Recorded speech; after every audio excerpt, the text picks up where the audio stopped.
Class 8 Geography Chapter 5 Part 2 Class 8 Geography Chapter 5 Part 2 Jamshedpur को यहाँ देखिए।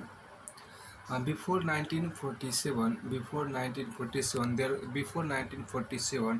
there was only one iron and steel plant in the country, Tata Iron and Steel Company Limited, TISCO.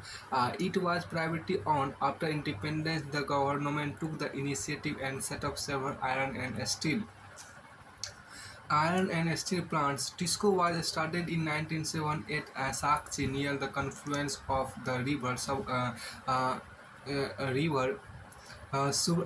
Surbanrekha and Kharki in Jharkhand. Later on, Sakchi was renamed as Jamshedpur. Geographically, Jamshedpur is the most conveniently situated iron and steel center in the country. देखिए 1947 से पूर्व भारत में केवल एक इस्पात का कारखाना था, Tata iron and steel company limited, TISCO. यह निजी स्वामित्व था। स्वतंत्रता के पश्चात सरकार ने यह अपने हाथ में लिया और बहुत से लोहा इस्पात संयंत्र स्थापित किए। झारखंड में स्वर्णरेखा और खरकई नदियों के संगम के समीप साकची में सन 1907 में टिस्को की शुरुआत की गई थी। बाद में साकची का नाम बदलकर जमशेदपुर रखा गया। भौगोलिक रूप से जमशेदपुर देश में लोहा इस्पात केंद्र के रूप में सर्वाधिक सुविधाजनक स्थान पर है। तो फिर आपको आगे यहाँ पर एक मैप भी आपको यहाँ पर दिया गया, आप देख सकते हैं यहाँ मैप जो location of iron and steel industry in Jamshedpur के यहाँ पर मैप है। तो फिर आपको यहाँ पर देखिए साक्षी वाज चुजन टू, यहाँ पर जो आपको कहा गया साक्षी वाज चुजन टू। देखिए Sakshi was chosen to set up the steel plant for several reasons. This place was only 32 kilometers away from the Kalimati station on the Bangalore-Nagpur railway line. It was close to the iron ore, coal and manganese deposits as well as to Kolkata, which provided a large market. Tisco gets coal from Jharia coal fields and iron ore, limestone, dolomite and manganese from Odisha and Chhattisgarh. The Kharkai and Subarnrekha rivers ensured sufficient water supply. Government initiatives provide adequate capital for its later development. देखिए साक्षी को कई कारणों से इस्पात संयंत्र स्थापित करने के चुना गया। यह स्थान बंगाल नागपुर रेलवे मार्ग पर काली माटी स्टेशन से मात्र 32 किलोमीटर दूरी पर था। यह स्थान रो एक्स कोयला और मैंगनीज निक्षेपों के साथ साथ कोलकाता के निकट भी था, जहाँ विशाल बाजार उपलब्ध था। टिस्को को झरिया कोयला क्षेत्रों से कोयला और ओडिशा तथा छत्तीसगढ़ से लो एक्स चूना पत्थर, डोलोमाइट और मैंगनीज प्राप्त होता है। खरकई और स्वर्णरेखा नदियों से पर्याप्त जल की आपूर्ति होती है। सरकारी प्रोत्साहनों इससे पर्याप्त पूंजी उपलब्ध हुई। फिर आपको आगे यहाँ पे है in Jamshedpur, several other industrial plants were set up after TISCO. They produce chemicals, locomotives, parts, agricultural equipment, machinery, a tin plant, a cable and wire. देखिए यहाँ पर जमशेदपुर टिस्को की स्थापना के बाद कई अन्य औद्योगिक संयंत्र स्थापित किए गए। इनमें रसायन, इंजनों के पुर्जे, कृषि उपकरण, मशीनें, टीन की चादरें, केबल और तार का उत्पादन किया जाता है। The development of the iron and steel industry open the doors to rapid industrial development in India. Almost all sectors of Indian industry depend heavily on the iron and steel industry for their basic infrastructure. The Indian iron and steel industry consists of large integrated steel plants as well as many steel mills. It also includes secondary producers, rolling mills and ancillary industries. अब देखिए भारत में लोहा इस्पात उद्योग के विकास से त्वरित औद्योगिक विकास आरंभ हुआ। भारतीय उद्योग के लगभग सभी क्षेत्र अधिकांशतः अपने आधारभूत अवसंरचना के लिए लोहा इस्पात उद्योग पर निर्भर है। भारतीय लोहा इस्पात उद्योग में बृहत समाकृत इस्पात संयंत्रों के साथ साथ लघु इस्पात मिल भी सम्मिलित है। इसमें द्वितीयक उत्पादक, रोलिंग मिल और सहायक उद्योग भी शामिल है। देखिए यहाँ पे एक लेट्स डू की बात की, उसको यहाँ पे देखिए लेट्स डू में क्या, विद द हेल्प ऑफ एनेटर्स identify some iron and steel industries in India and mark their location on an outline map of India. एट्रस की सहायता से भारत के कुछ लोहा इस्पात उद्योग खोज एवं भारत की रूपरेखा मानचित्र उनके स्थान चिन्हित करें. फिर आपको आगे यहाँ पर है डू यू नो में यहाँ पर आपको कहा गया, डू यू नो में आपको कहा गया क्या कि डू यू नो, क्या आप जानते हैं, डू यू नो में यहाँ देख क्या कि the names of Great Lakes are Superior Huron, Ontario, Michigan and Erie lake. Superior is the largest of this 5 lakes, it lies higher up stream than others.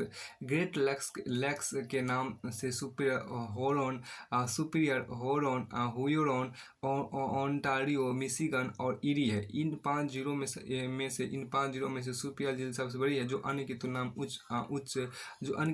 उच्च उर्ध्व प्रभाव पर स्थित है।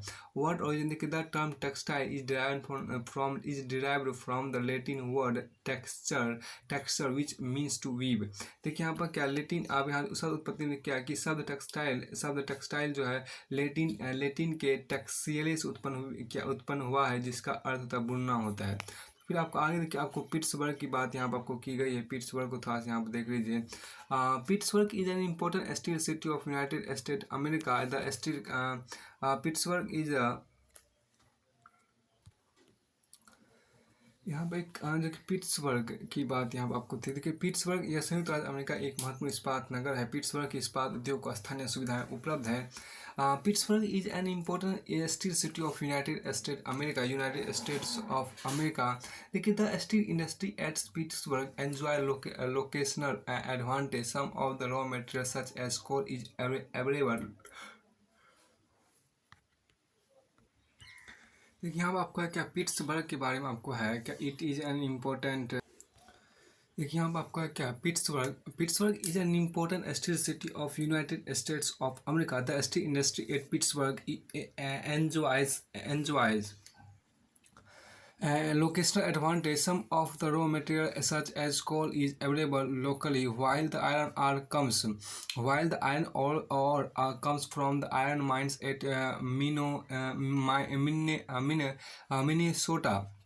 Minnesota, about 1500 kilometer from Pittsburgh. Between these mines and Pittsburgh is one of the world's best route for shipping or cheaply. The famous Great Lakes waterway trains carry the ore from the Great Lakes to the Pittsburgh area.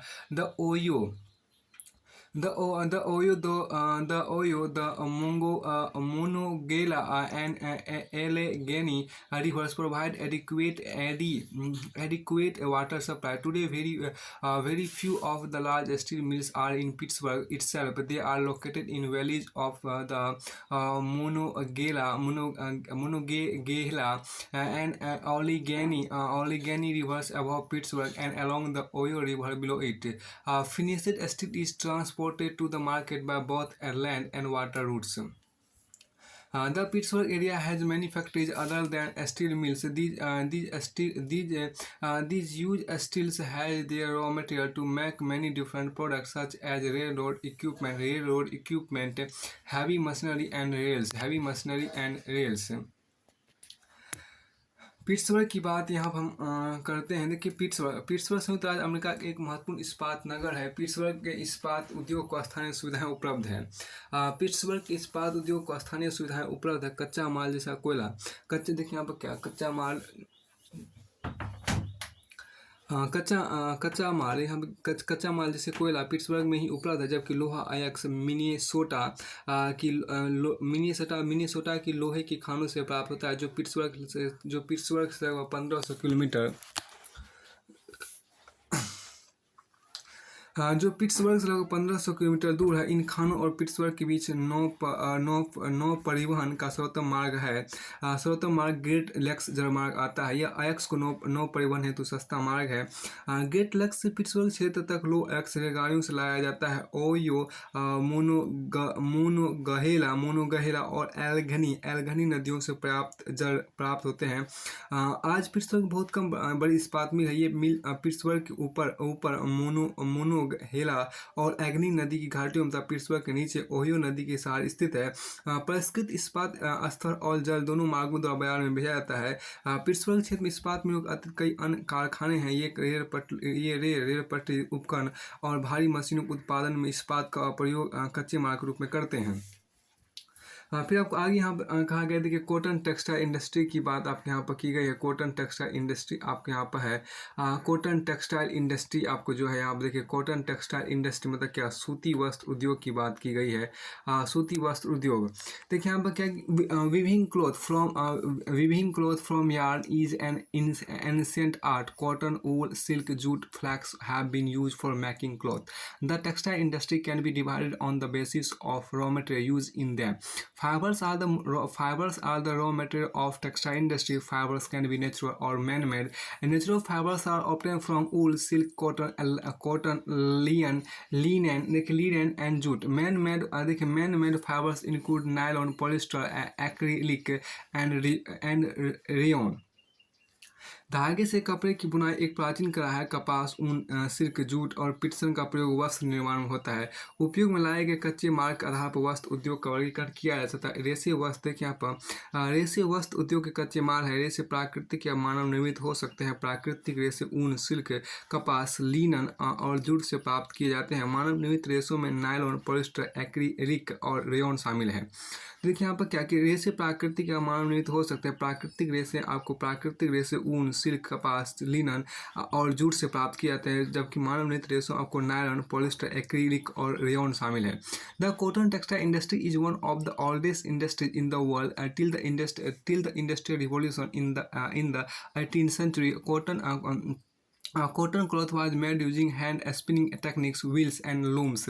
In 18th century, power looms facilitated the development of cotton textile industry, first in Britain and later in other parts of the world. Today, India, China, Japan, and the USA are important producer of cotton textiles.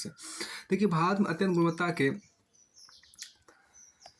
देखिए सूती वस्त्र उद्योग, यहाँ जो आपको कहा गया सूती वस्त्र उद्योग विश्व के प्राचीनतम उद्योगों में से एक है। 18वीं सदी की औद्योगिक क्रांति तक सूती वस्त्र हस्तकताई तकनीक एवं हस्तकरघों से बनाया जाता था। 18वीं सदी में आपको पावरलूम ने पहले ब्रिटेन में और बाद में विश्व के अन्य दूसरे भागों में सूती वस्त्र उद्योग के विकास को आगे बढ़ाया।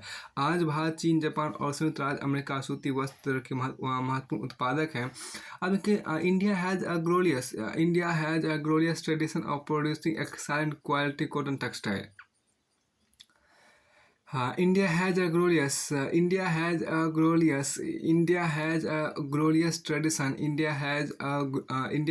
glorious tradition of producing excellent quality cotton textile. Before the British rule, Indian. Before the British rule, Indian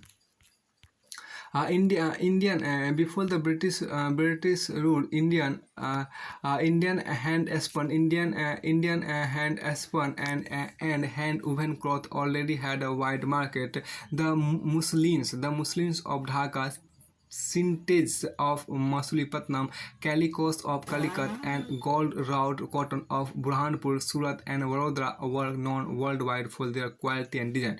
But the production of hand-woven cotton textile was expensive and time-consuming. Hence, traditional cotton textile industry could not face the competition from the new textile mills of the West, which produce cheap and good quality fabrics through mechanized industrial units. अब देखिए भारत में अति उत्तम गुणवत्ता के सूती वस्त्र उत्पादन करने की गौरवपूर्ण परंपरा रही है। ब्रिटिश शासन से पूर्व हाथ से कते और हाथ से बुने हुए वस्त्रों का एक विस्तृत भारतीय बाजार था। ढाका का मलमल, मसूलीपट्टनम की छींट, कालीकट की कैलिको तथा बुरहानपुर सूरत एवं सूरत यहाँ देखिए क्या सूरत के तथा बुरहानपुर एवं सूरत एवं बड़ौदा के सुनहरी जरी के काम वाले सूती वस्त्र गुणवत्ता और डिजाइनों के लिए विश्वविख्यात थे। लेकिन हाथ से बने होने के कारण सूती वस्त्र का उत्पादन महंगा और बनने में अधिक समय लेता था। लेकिन अब यहाँ देखिए क्या कि लेकिन हाथ से बने होने के कारण सूती वस्त्र का उत्पादन महंगा और बनने में अधिक समय लेता था। इससे परंपरागत सूती वस्त्र उद्योग पश्चिम के नए वस्त्र मिलों से प्रतिस्पर्धा नहीं कर सका, जो सस्ते एवं अच्छी गुणवत्ता वाले वस्त्रों का निर्माण यंत्रीकृत औद्योगिक यूनिट में करते थे। देखिए पहली सफल यंत्रीकृत वस्त्र मिल मुंबई में 1854 ईस्वी में स्थापित की गई। कोष्ण आर्द्र जलवायु, मशीन आयात के लिए पतन, कच्चे माल की उपलब्धता और दक्ष श्रमिक इस प्रदेश में इस उद्योग के द्रुत फैलाव में सहायक रहा। प्रारंभ में यह उद्योग महाराष्ट्र और गुजरात राज्य में अनुकूल या आर्द्र जलवायु कारण पनप पाया, लेकिन वर्तमान में आर्द्रता कृत्रिम रूप से उत्पन्न की जा सकती है और कच्ची कपास शुद्ध होती है एवं वस्त्र उत्पादन प्रक्रिया में इसका वजन कम नहीं होता है। इसलिए यह उद्योग भारत के विभिन्न भागों में फैल गया। कोयम्बटूर, कानपुर, चेन्नई, अहमदाबाद, मुंबई, कोलकाता, लुधियाना, पुदुचेरी और पानीपत कुछ अन्य महत्वपूर्ण केंद्र हैं। देखिए द फर्स्ट सक्सेसफुल यहाँ पे आपको the first successful mechanised textile mill was establish in Mumbai in 1854। The warm moist climate, a port for importing machinery, availability of raw material and skilled labor resulted in rapid expansion of the industry in the region. Initially this industry flourished. Initially, this industry flourished in the states of Maharashtra and Gujarat because of favorable humid climate. But today, humidity can be created artificially, and raw cotton is a pure and not wet, losing raw material. So this industry has spread to other parts. Other parts of India, Coimbatore, Kanpur, Chennai, Ahmedabad, Mumbai, Kolkata, Ludhiana, Puducherry, and Panipat are some of other important centers. Here some, do you know the first textile mill in the country was established at Port Gloucester near Kolkata in 1818, but it closed down after some time. अब यहाँ देखिए क्या कि देश में प्रथम वस्त्र उद्योग 1818 ईस्वी में कोलकाता के समीप पोर्ट ग्लेस्टर में स्थापित हुआ था, लेकिन यह कुछ समय बाद बंद हो गया था।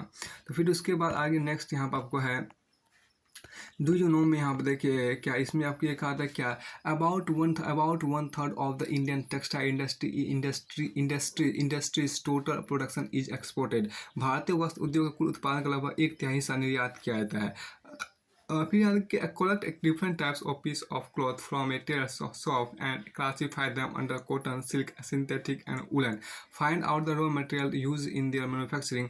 अब देखिए दर्जी की यहाँ जो कहा दर्जी की दुकान से विभिन्न प्रकार के कपड़ों के टुकड़े इकट्ठा कीजिए तथा उन्हें सूती, रेशमी, कृत्रिम रेशे वाले और उन्हीं कपड़ों में वर्गीकृत कीजिए। फिर आपको आगे यहाँ पर कहा गया लेट्स डू की बात कीजिए यहाँ पर देखिए on an outline map of the world mark the places which provide raw material to cotton textile industry of Osaka. विश्व के रूपरेखा मानचित्र उन स्थानों को चिन्हित कीजिए जो ओसाका सूती वस्त्र उद्योग को कच्चा माल प्रदान करते हैं। फिर आपको आगे यहाँ पर है क्या अहमदाबाद, यहाँ पर देखिए Ahmedabad, यहाँ आपको क्या Ahmedabad is located in Gujarat on the banks of the Sabarmati River. The first mill was established in 1861. It soon became the second largest textile city of India after Mumbai. Ahmedabad is therefore often referred to as the Manchester of India. Favorable locational factors were responsible for the development of the textile industry in Ahmedabad. Ahmedabad is situated very close to cotton growing area. This ensures easy availability of raw materials. The climate is ideal for spinning and weaving. The flat terrain and easy availability of land is suitable for the establishment of the mills. The densely populated states of Gujarat and Maharashtra provide both skilled and semi-skilled labor. Well-developed road and railway network permits easy transportation of textile to different parts of the country, thus providing easy access to the market. Mumbai port nearby facilitates import of machinery and export of cotton textiles. देखिए अहमदाबाद गुजरात में साबरमती नदी के तट पर स्थित है। देखिए आप अहमदाबाद गुजरात में साबरमती नदी के तट पर स्थित है। 1859 में यहाँ पहली सूती मिल स्थापित हुई थी। यहाँ देखिए 1859 ईस्वी यहाँ पर हिंदी में दिया गया है। The first mill was establish इन 1861। यहाँ देखिए इंग्लिश में आपको 1861 दिया गया और हिंदी में 1859 दिया गया। तो हम यहाँ मान सकते हैं कि 1859 कि आपको 1859 या 1861 जो भी हो 1859 में यहाँ पहली बार सूती मिल स्थापित हुई थी। यह यथाशीघ्र ही मुंबई के बाद भारत का दूसरा सबसे बड़ा वस्त्र निर्माता का नगर बन गया। अहमदाबाद को प्राय भारत का मैनचेस्टर कहा जाता है। अनुकूल स्थिति कारक अहमदाबाद में सूती वस्त्र उद्योग के विकास में सहायक थे। अहमदाबाद कपास उत्पन्न करने वाले क्षेत्र के बहुत निकट स्थित है। यहाँ कच्चा माल आसानी से उपलब्ध होता है। देखिए, जलवायु कटाई और बुनाई के लिए आदर्श है। सपाट भूभाग और भूमि की आसानी से उपलब्धता मिलों की स्थापना उपयुक्त है। गुजरात और महाराष्ट्र राज्य की घनी आबादी इस उद्योग को कुशल और अर्धकुशल श्रमिक उपलब्ध कराते हैं। सुविकसित सड़कें और रेल मार्ग का जाल सूती वस्त्र को देश के विभिन्न भागों में आसानी से पहुंचाने में मदद करते हैं। हाँ, इस तरह इसकी ब्याज तक सरल पहुंच उपलब्ध है। नज़दीक में मुंबई पत्तन इसे मशीनों का आयात करने और सूती वस्त्र के निर्यात की सुविधा प्रदान करता है। परंतु हाल के वर्षों में अहमदाबाद की सूती मिलों कुछ समस्या है। बहुत से वस्त्र मिल बंद हो चुके हैं। देश में नए वस्त्रों के केंद्र का विकास और अहमदाबाद के मिलों में मशीन प्रौद्योगिकी का नवीकरण न होना इसका प्रमुख कारण है। But in the recent year Ahmedabad textile mills have been having some problems.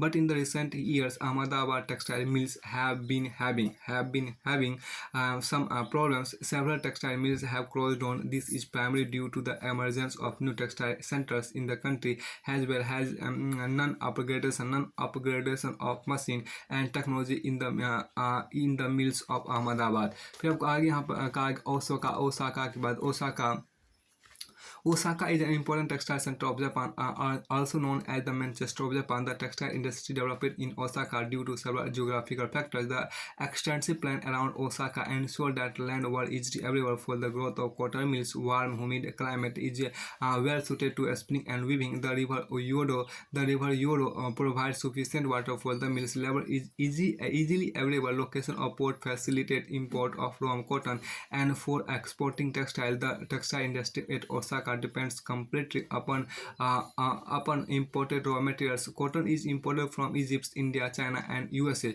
The finished product is mostly exported and has a good market due to good quality and low price. Though it is one of the important textile cities in the country of late, the cotton textile industry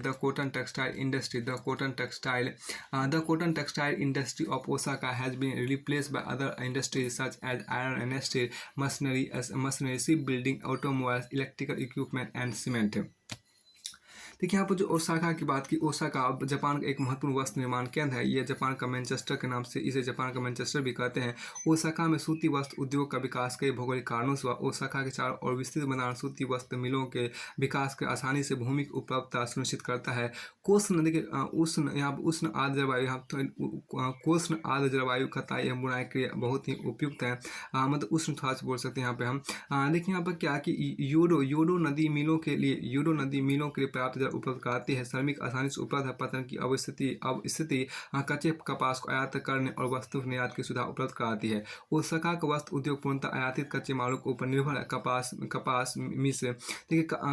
मिस्र, भारत, चीन और USA से आयात की जाती है। परिष्कृत उत्पाद अधिकांश से निर्यात किया जाता है। यद्यपि देश का यह एक महत्वपूर्ण उद्योग है, लेकिन हाल ही में ओसाका के सूती वस्त्र उद्योग का स्थान अन्य उद्योग जैसे लोहा इस्पात, मशीनरी, जहाजरानी, ऑटोमोबाइल, विद्युत उपकरण और सीमेंट लेते जा रहे हैं।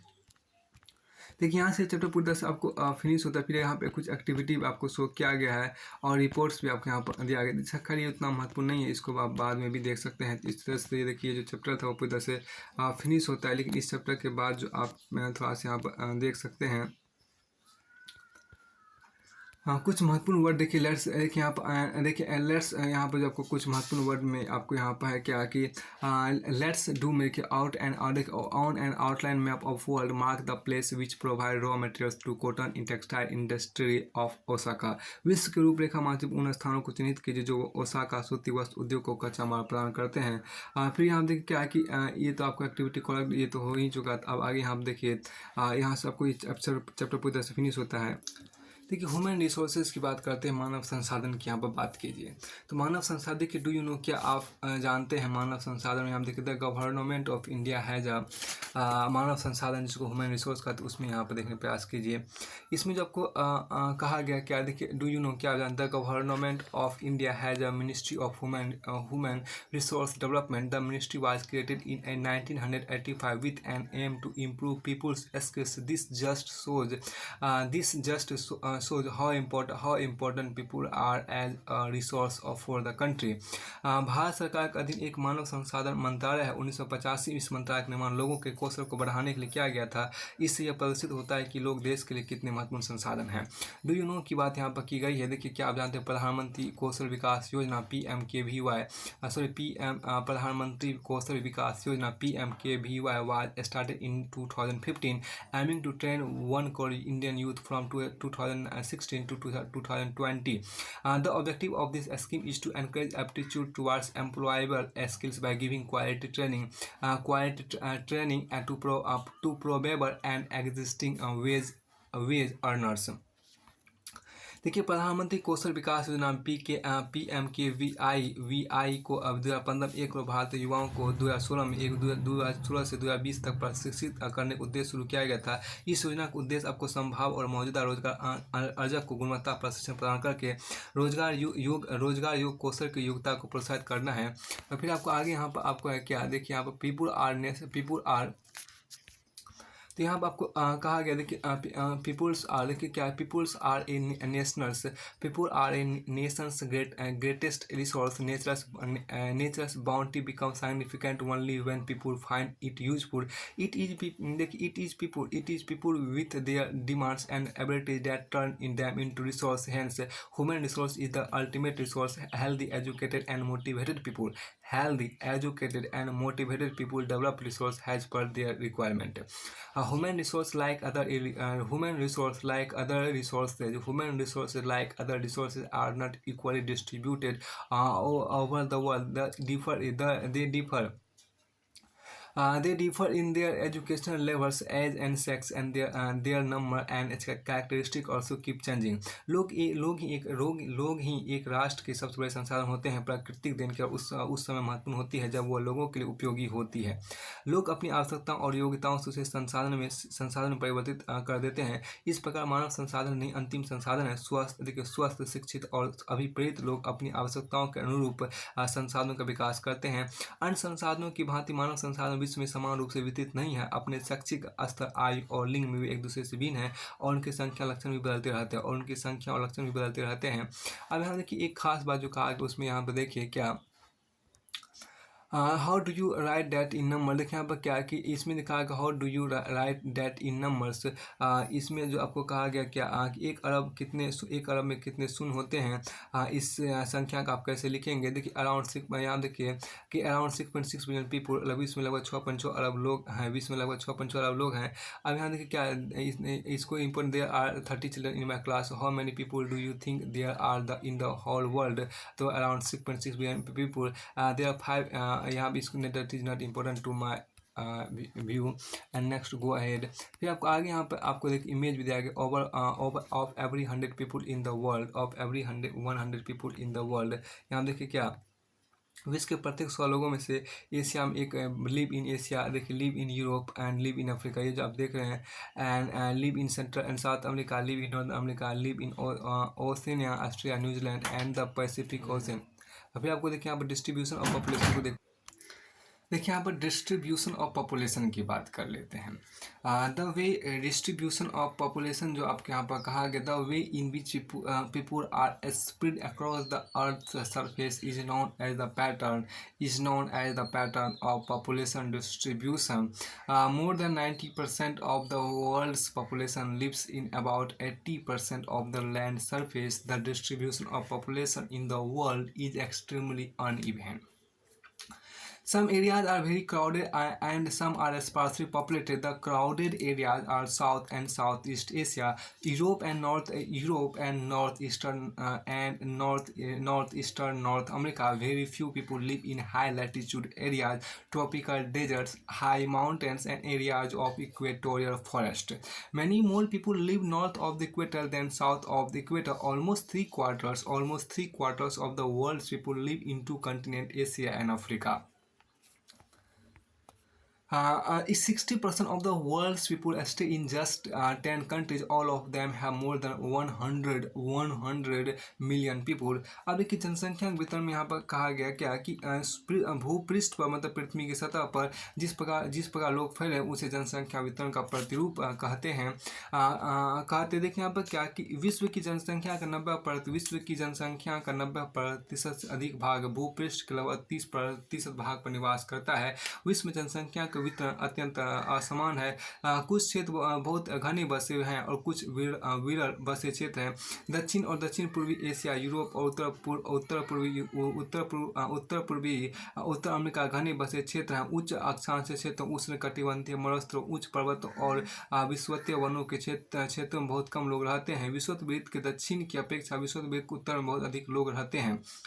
विश्व की कुल जनसंख्या के लगभग 3/4 लोग 2 महाद्वीपों एशिया और अफ्रीका में रहते हैं। विश्व के 60% लोग केवल 10 देशों में रहते हैं। इन सभी देशों में 10 करोड़ से अधिक लोग रहते हैं।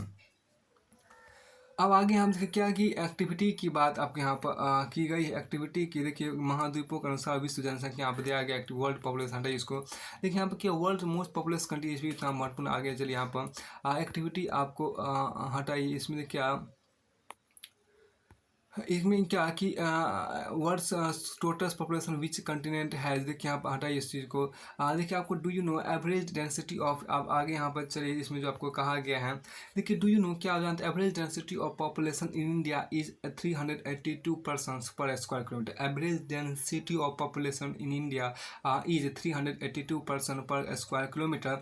आप भारत क्या जानते हैं कि भारत की जनसंख्या का औसत घनत्व आपको 382 व्यक्ति प्रति वर्ग किलोमीटर है।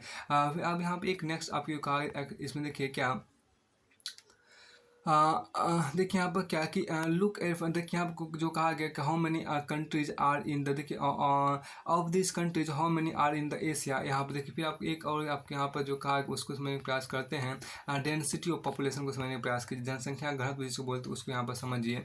इसमें जो कहा गया देखिए population density is the number of people living in a unit area of Earth's surface. It is normally expressed as per square kilometer.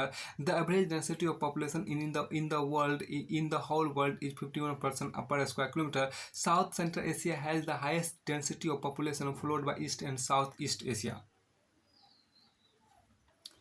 फिर के पृथ्वी देखिए यहाँ पर पृथ्वी पृष्ठ के एक इकाई क्षेत्र में रहने वाले लोगों की संख्या को जनसंख्या घनत्व कहते हैं। समान रूप से प्रति वर्ग किलोमीटर व्यक्त किया जाता है। संपूर्ण विश्व का औसत जनसंख्या घनत्व आपका 51 व्यक्ति प्रति वर्ग किलोमीटर है।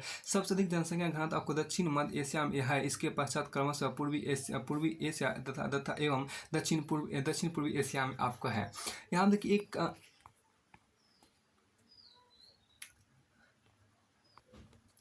फिर देखिए आपको यहाँ जो कहा गया कि सबसे अधिक संपूर्ण विश्व का औसत जनसंख्या घनत्व आपको 51 व्यक्ति प्रति वर्ग किलोमीटर। सबसे अधिक जनसंख्या घनत्व आपको दक्षिण मध्य एशिया में है। इसके पश्चात क्रमशः पूर्वी एशिया तथा दक्षिण पूर्वी एशिया में आपको है।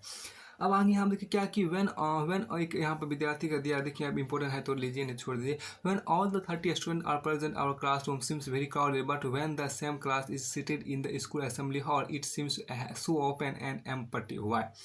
देखिए यहाँ पर क्या कि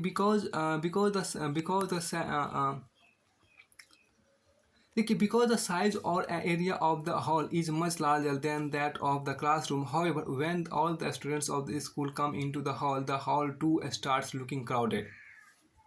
यहाँ आगे कहा गया देखिए क्या कि फैक्टर, देखिए आपको factor affecting distribution of population, देखिए जनसंख्या वितरण को प्रभावित करने वाला कारक यहाँ पर दिया गया, उसको यहाँ पर देखने का प्रयास कीजिए। देखिए जियोग्राफिकल फैक्टर सब पे आपको देखिए भौगोलिक कारक, देखिए जियोग्राफिकल फैक्टर के अंतर आपको टोपोग्राफी है, क्लाइमेट है, सॉइल है, वाटर है, मिनरल्स है। तो आपको टोपोग्राफी में स्थलाकृति होता है, क्लाइमेट में जलवायु होते हैं, सॉइल मृदा होता है, वाटर पानी होता है, मिनरल्स खनिज होते हैं। अब देखिए सबसे टोपोग्राफी देखिए यहाँ हम कहा गया कि people always prefer to live on plains rather than mountains and plateaus because these are areas are suitable for farming, manufacturing and populated and manufacturing and service activity. The Ganga plains are the most densely populated areas of the world, while mountains like Andes, Alps, and Himalayas are sparsely populated. Climate: देखिए, people usually avoid extreme climate that are very hot or very cold, like Sahara Desert, polar region of Russia, Canada, and Antarctica. Soil की बात देखिए, soil fertile soil provides suitable land for agriculture. Fertile plants such as Ganga and Brahmaputra in India, Hwanghae, Changjiang in China, and the Nile in Egypt are densely populated. Water: people prefer to live in the areas where fresh water is easily available. The river valleys of the world are densely populated, while deserts have a spare population. अब देखिए यहाँ पर minerals की बात करें. Areas with mineral deposits are more populated. Diamond mines of South Africa and discovery of oil in the Middle East lead to settling of people in these areas. देखिए, यहाँ अपेक्षाकृत लोग सदैव पर्वतों और पठारों की तुलना में मैदानी भागों में ही रहना पसंद करते हैं, क्योंकि ये क्षेत्र खेती, विनिर्माण और सीमा क्रियाओं के लिए उपयुक्त होते हैं. गंगा के मैदान विश्व में इसके सबसे अधिक घने बसे क्षेत्र हैं, जबकि एंडीज, आल्प्स और हिमालय से पर्वत विरल बसे हुए हैं.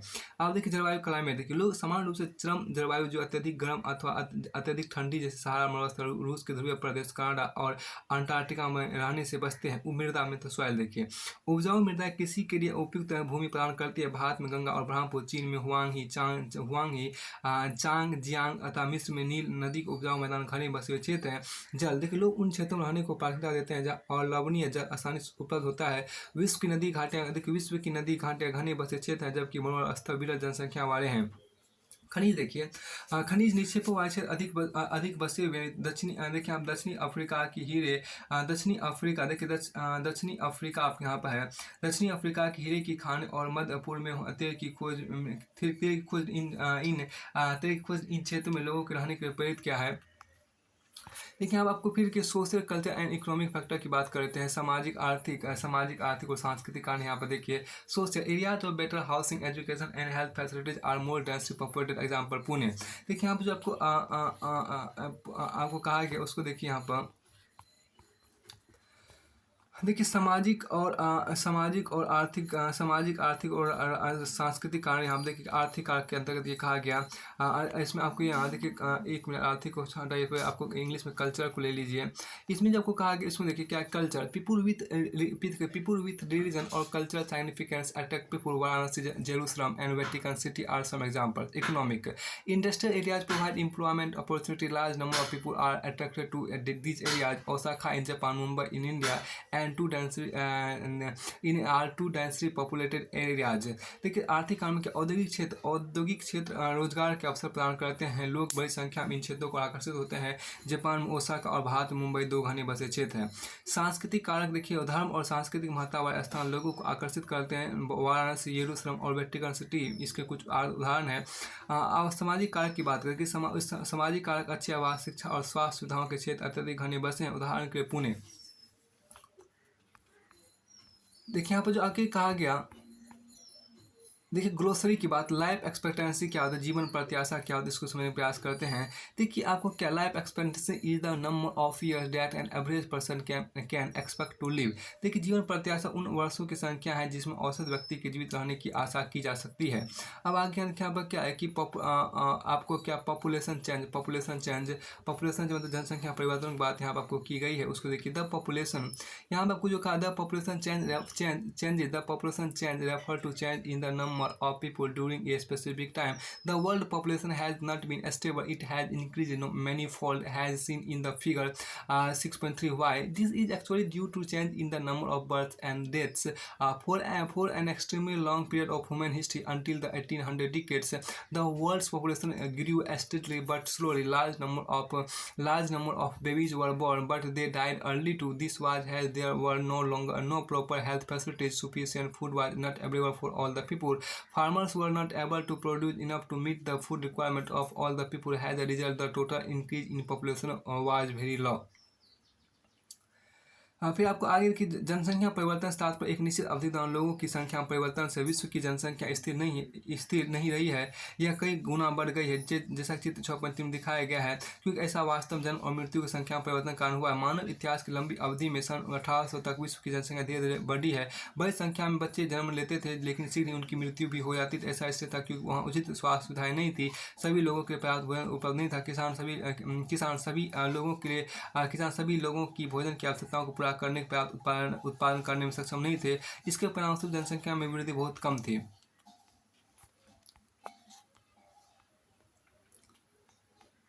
देखिए यहाँ पर in 1804 the world's population reached 1 billion 155 years later. In 1959 the world population reached in 3 billion. This is often called population explosion. In 1919, 40 years later, the population doubled to 6 billion. The main reason for this growth was that with better food supplies and medicine, deaths were reducing while the number of births still remained fairly high. देखिए यहाँ पर जो आपको कहा है कि इसको थोड़ा सा हम गौर करते हैं। सन 1804 में आपके यहाँ पर देखिए क्या सन 1804 में विश्व की जनसंख्या 1 अरब हो गई। सन 1804 में विश्व की जनसंख्या 1 अरब हो गई। 150 वर्षों बाद देखिए सन 1804 में विश्व की जनसंख्या 1 अरब हो गई। 150 वर्ष बाद 1959 में विश्व की जनसंख्या 3 अरब पहुंच गई। इसे प्राय जनसंख्या विस्फोट कहते हैं। 1999 में 30 वर्ष की अवधि से कम में जनसंख्या दुगुनी 6 अरब हो गई। इस वृद्धि का मुख्य कारण खाद्य आपूर्ति में औषधियों के कारण मृत्यु दर कम होना है, जबकि जन्म दर अभी भी बहुत अधिक रही है। अब आगे यहाँ पर जो कहा उसको समझने का प्रयास कीजिए। Births are usually measure using the birth rate, that is the number of live births per 1000 people.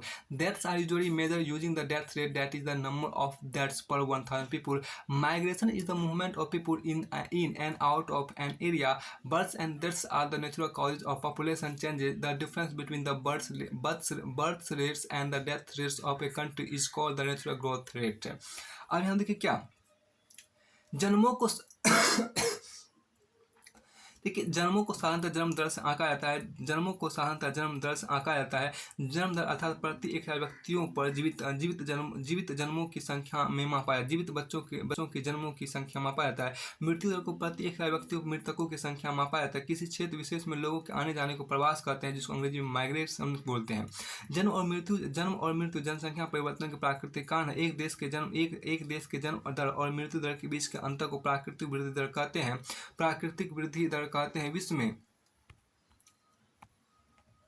देखिए यहाँ पर क्या कि विश्व में आपको यहाँ पर कहा कि विश्व में जनसंख्या के बढ़ने का मुख्य कारण प्राकृतिक वृद्धि दर का तीव्रता से बढ़ना है। प्रवास देखिए प्रवास एक अन्य कारण है। फिर आपको यहाँ पर कहते हैं क्या प्रवास एक अन्य कारण है जिससे जनसंख्या के आकार में परिवर्तन होता है। लोग एक देश में अथवा देशों के बीच एक स्थान दूसरे स्थान पर जा सकते हैं। उत्प्रवासी वे लोग होते हैं जो देश को छोड़ते हैं। उत्प्रवासी वे लोग होते हैं जो देश को छोड़ते हैं, और अप्रवासी वे लोग होते हैं जो देश में आते हैं। संयुक्त राज्य अमेरिका और ऑस्ट्रेलिया जैसे देशों की भीतरी प्रवास अथवा अप्रवास द्वारा संख्या बढ़ी है। सूडान देश एक ऐसा उदाहरण है जिसमें लोगों को बाहर चले जाने अथवा उक्त प्रवास का जनसंख्या में कमी का अनुभव किया गया है। अंतर्राष्ट्रीय प्रवास की सामान्य प्रवृत्ति यह है कि लोग अच्छे आर्थिक अवसरों की खोज में कम विकसित राष्ट्रों से अधिक विकसित राष्ट्रों में चले जाते हैं। देशों के अंदर बड़ी संख्या में लोग रोजगार, शिक्षा और स्वास्थ्य सुविधाओं की खोज में ग्रामीण क्षेत्रों से नगरीय क्षेत्रों की ओर चले जाते हैं। आपके यहाँ पर देखिए क्या the population increase in the world is mainly due to rapid increase in natural growth rate. देखिए the population increase in the world is mainly due to rapid increase in natural growth rate. अब आगे यहाँ पर कहा गया देखिए यहाँ पे देखिए बर्थ रेट, यहाँ पे देखिए एक इमेज आपको शो किया गया है क्या कि birth rate more than death rate population increase मतलब birth rate more than death rate population increase होगा। Birth rate and death rate same means की पॉपुलेशन स्टेज सेम। अब फिर यहाँ पे कहा गया क्या कि death rates more than birth rates means की पॉपुलेशन डिक्रीजेज। अब आगे यहाँ पे देखिए क्या एक जो आपको कहा गया कि देखिए मृत्यु दर जन्म दर से अगर अधिक होगी तो जनसंख्या वृद्धि होगी। जन्म दर और मृत्यु दर का एक समान होगा, यानी जनसंख्या भी एक जैसी रहेगी। और जन्म दर मृत्यु दर से आपको अधिक होगी, जन्म दर और मृत्यु दर का अधिक होना, जन्म दर से मृत्यु दर का अधिक होना, जन्म दर से देखिए जन्म दर से मृत्यु दर का अधिक होना मीन्स की जनसंख्या कम होना। अब यहाँ देखिए एक सवाल इमिग्रेशन, देखिए इमिग्रेशन IMMIGRATION, इमिग्रेशन मतलब कि आप्रवास किसको बोलते हैं। When a person इंटर्स a new country, जब एक व्यक्ति नए देश में जाता है तो उसी को हम आप्रवास बोलते हैं। इमिग्रेशन क्या होता है, EMIGRATION, इमिग्रेशन क्या होता है। When a person lives a country, जब एक व्यक्ति उत्प्रवास में, मतलब इमिग्रेशन क्या होता है, जब एक व्यक्ति एक देश को छोड़ता है उसको हम इमिग्रेशन अंग्रेजी में बोलते हैं। अब एक यहाँ पर आगे कहा गया,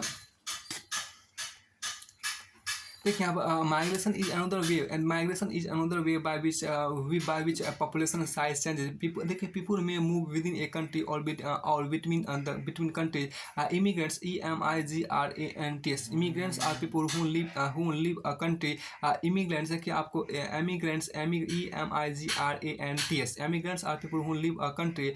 immigrants IMMIGRANTS, immigrants are those who arrive in a country. Countries like the United States of America and Austria have gained in numbers by in migration or immigration. IMIGRAT and immigration. Sudan is an example of a country that has experienced a loss in population numbers due to out migration and or immigration. EMIGRAT immigration.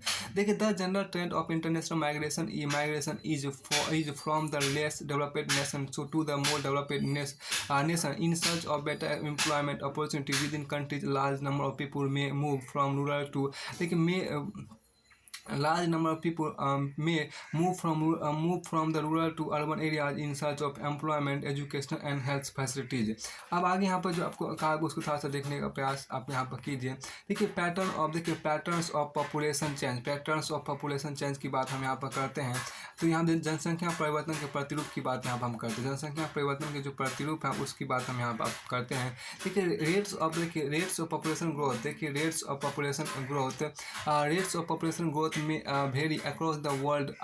Although the world's total population is rising rapidly, not all the countries are experiencing this growth. Some countries like Kenya have high population growth rates. They had both high birth rates and death rates. Now with improving healthcare, death rates have fallen, but birth rates still remain high, leading to high growth rates. In other countries like United Kingdom, population growth is slowing because of both low deaths and low birth rate से। देखिए यहाँ पे जो कहा गया,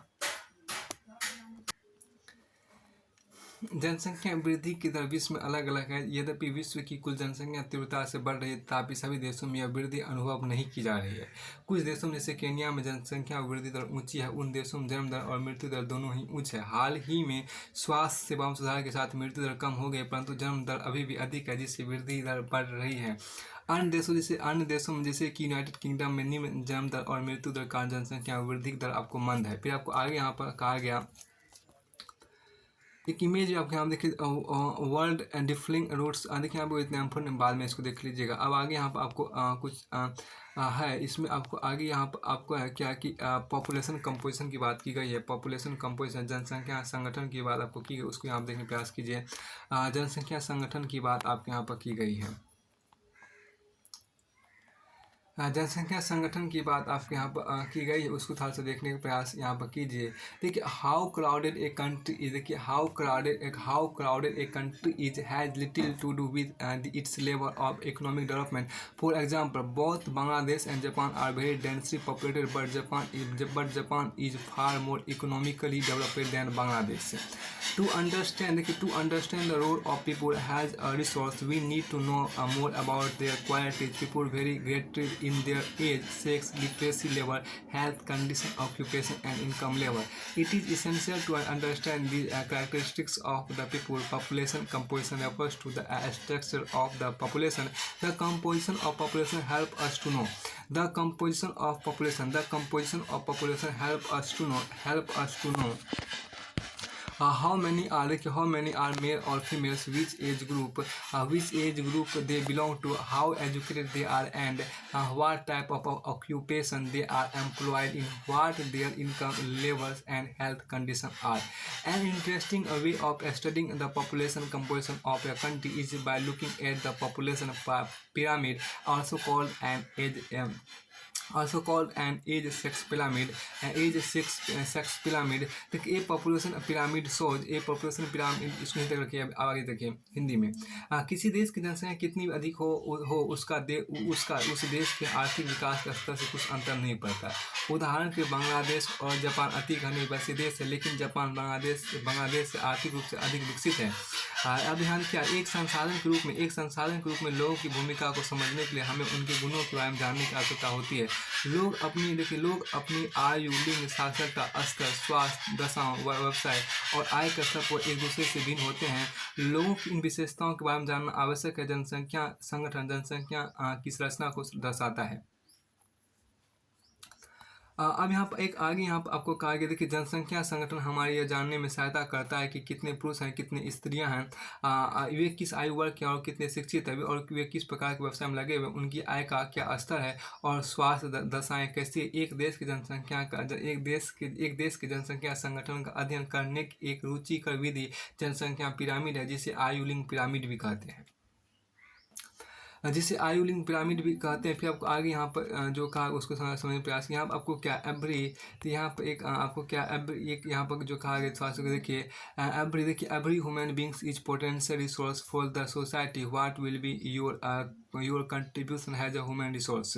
देखिए प्रत्येक व्यक्ति समाज एक संभाव्य संसाधन है, मानव संसाधन के रूप में आपका योगदान क्या होगा। अब यहाँ देखिए कि I am researching for medicine to cure मेडी। यहाँ देखिए सभी का अपना अपना व्यवसाय, सभी का अपने बारे में कहा गया, उतना आपको नहीं है, आगे चलिए। फिर उसके बाद आपको आगे यहाँ पर कहा गया, देखिए पिरामिड का इमेज भी आपको यहाँ पर शो किया गया है।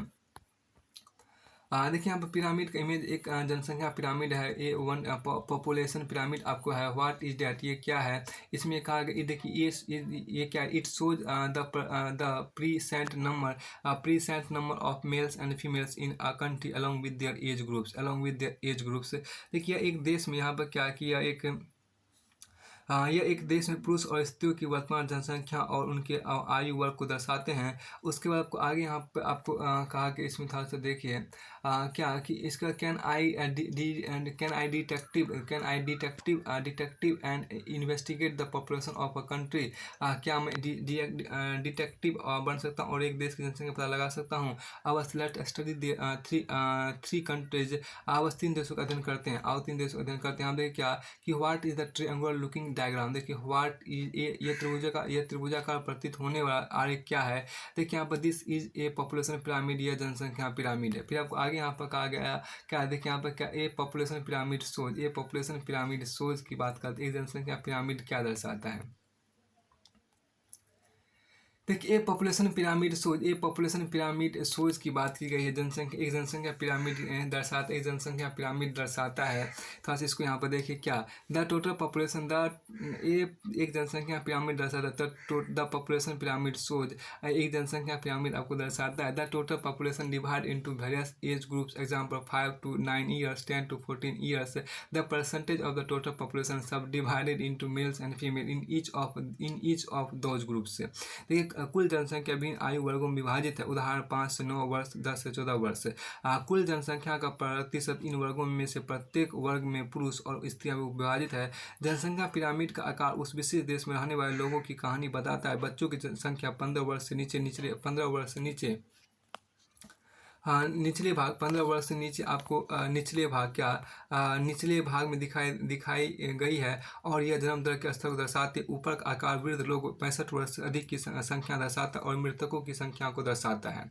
अब आगे यहाँ पर देखिए क्या कि जनसंख्या पिरामिड, इसमें जो आपको कहा गया क्या, देखिए द पीपुल और द शेप ऑफ पॉपुलेशन। देखिए द शेप ऑफ पॉपुलेशन, यहाँ जो कहा गया the shape of the population pyramid tell the story of the people living in that particular country.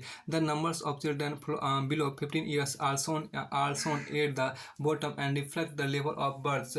The size of the top shows the number of aged people above 65 years and reflect the number of deaths। यहाँ देखिए क्या reflect the number of that. देखिए यहाँ पे जो कहा गया deaths. उसके बाद आपको आगे देखिए जनसंख्या पिरामिड एक देश में आश्रित लोगों की संख्या में बताता है। युवा आश्रित लोग 15 वर्ष से कम आयु के और वृद्ध आश्रित लोग 65 वर्ष से अधिक आयु के आश्रित आयु जनसंख्या के अंतर्गत आते हैं। कार्यरत आयु वर्ग 15 से 65 के लोगों को आर्थिक रूप से सक्रिय वर्ग में रखा गया है। सक्रिय वर्ग में आपको रखा गया है। फिर आपको आगे यहाँ पर कहते हैं the population pyramid of a country. The population pyramid of, देखिए the population pyramid also tell us how many dependent there are in country. There are two groups of dependent, young dependent age below, young dependent age, देखिए young dependent age below 15 years and elderly dependent age over 65 years. Those of the working age are the economically active. देखिए the population pyramid of a country in which birth and death rates both are high is broad at the base and pretty narrows towards the top. This is because although many children are born, a large percentage of them die in their infancy. Relatively few become adults and there are very few old people. This situation is typified by the pyramid shown for Kenya. अभी हम देखें क्या Kenya. देखिए in countries, देखिए in countries where death rates especially amongst the very young, देखिए especially amongst the very young are decreasing. The pyramid is broad in the younger age groups because more infants survive to adulthood. This can be seen in the pyramid for India. Such population contains a relatively large number of young people and which means a strong and expanding labor force. In countries like Japan, low birth rates make the pyramid narrow at the base. Decreased death rates allow number of people to reach old age. देखिए spirited and hopeful young people endowed with a positive outlook are the future of any nation. We in India are fortunate to have such resource. They must be educated and provided skills and opportunity to become able and productive. अब आपको यहाँ पर आगे कहा गया एक देश का, देखिए एक देश का जनसंख्या पिरामिड जिनमें आपको जन्म दर और मृत्यु दर दोनों ही ऊंची हैं, आधार पर चौड़ा है, आधार पर चौड़ा है और ऊपर तीव्रता से संकरा हो जाता है। ऐसा इसलिए है कि बहुत से बच्चे जन्म लेते हैं लेकिन उनमें अधिकतर की मृत्यु शैशव काल में ही हो जाती है, कुछ ही बड़े हो पाते, इसलिए वहाँ वृद्ध लोग बहुत ही कम है। इस स्थिति को केन्या के पिरामिड द्वारा दर्शाया गया है। देखिए जिन देशों में यहाँ पर क्या कि जिन देशों में मृत्यु दर विशेष रूप से बहुत छोटे हैं, कम हो रही है, युवा आयु वर्ग का पिरामिड चौड़ी है क्योंकि शिशु प्रौढ़ावस्था तक जीवित रहते हैं। यह भारत के पिरामिड में दृष्टिगोचर होता है। इस प्रकार की जनसंख्या में युवा सापेक्ष अधिक है। इसका अर्थ मजबूत और वर्धमान बढ़ती हुई श्रम शक्ति है। देखिए यहाँ पर क्या कि कम जन्म दर वाले जापान जैसे देशों में आधार पर पिरामिड संकरा है। घटी मृत्यु दर के कारण अधिक लोग वृद्ध आयु तक पहुँच जाते हैं। कुशल उत्साही आशावादी और सकारात्मक दृष्टि जैसे युवा जन किसी राष्ट्र के भविष्य होते हैं। कुशल उत्साही आशावादी, स्पिरिट मतलब क्या होता है आपको उत्साही, आशावाद उत्साही, हाउफुल आशावादी। देखिए आपको स्किल्ड स्पिरिट उत्साही, कुशल उत्साही आशावादी और सकारात्मक दृष्टि से युवा जन किसी राष्ट्र के भविष्य होते हैं। हम भारतवासी भाग्यशाली हैं कि हमारे पास ऐसा संसाधन है। उन्हें योग्य उत्पादक बनाने के लिए, कुशल बनाने और अवसर प्रदान करने के अवश्य ही शिक्षित किया जाना चाहिए। अब आगे यहाँ पर जो खास बात कहा है कि उसको देखिए, जब जापान का पिरामिड की बात आपके यहाँ पर की गई थी, यहाँ से देखा जाए तो ये अध्याय पूरी तरह से आपको फिनिश होता है। इसके बाद आपके यहाँ पर आगे कुछ आपका है तो वो देख लीजिए बाद में, लेकिन यहाँ से पूरी तरह से एक्सरसाइज फिनिश होता है ये वाले का। इसके बाद आपको कुछ वेबसाइट भी आपको देख सकते हैं, internet source of more information, एक environmentaldefense.org का वेब, इससे बाद में आपको देख सकते हैं। आगे देखिए यहाँ पे